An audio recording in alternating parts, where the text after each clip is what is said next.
Hi everyone. I wanted to share a few more pictures with you from this gymnastics book that I have, because it had a lot of different poses in it. So make sure that you're in a space that is free of any furniture and wide open, and then we can look at some of these poses and practice them. So it had a whole page just labeled making shapes.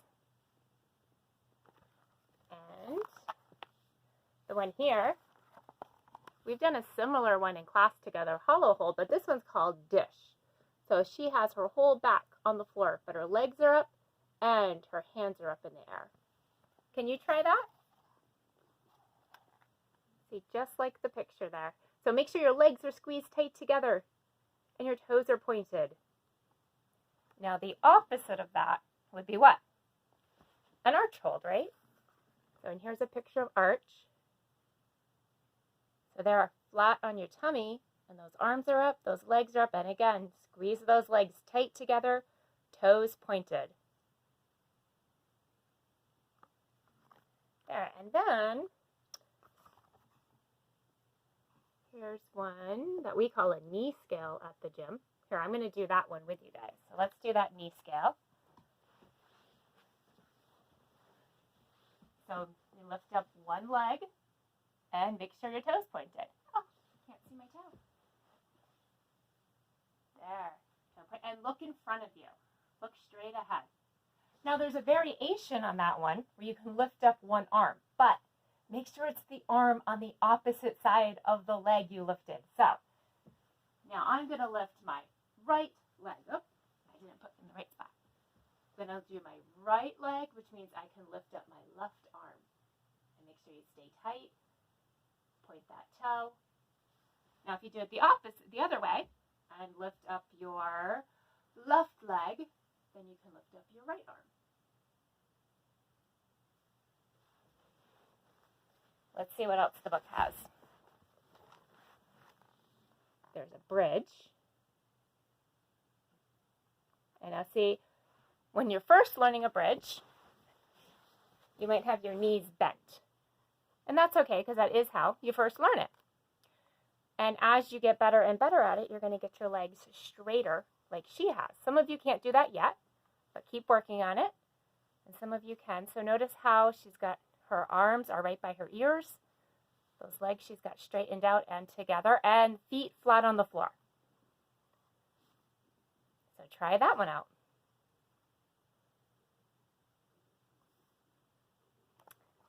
And the other one on this page is a rear support and a front support. So I want to do that one with you guys. So that rear support, so our legs want to be tight. In preschool, we called it sliding board, right? So you're going to lift that bum up and hold your core tight. Remember, we were working on getting that stomach and back tight, and hold it there with strong arms. Good. Now, flip it around to do front support. So strong arms again and tight. Now, no bums up in the air. No sagging gray mares. Make sure you're tight and straight. Very good. And so now that you got down this dish and arch, on the next page it shows how you can combine it into other than a pose, it being a log roll on the floor. We do log roll sometimes down the hill, right? Down the cheese mat. But here you can do log roll on the floor by combining those positions. So you would do your arch and then staying tight when you're on your side. See how everything is still straight. Arms against the ears, legs tight together, and rolling onto your back to the dish. And you can keep rolling. Either you might not have a lot of space in your house, so you could roll one way and back the other way. Or if you have a long space, you could keep rolling down the space that you have, across the space that you have. And another one that can be combined is the one we just did with the rear support and the front support. So very similarly, you can do your rear support, then lift up one arm, turn yourself over, but making sure to stay tight the whole time and turn yourself over into your front support. And then there were some other poses in here that have to do with rhythmic gymnastics.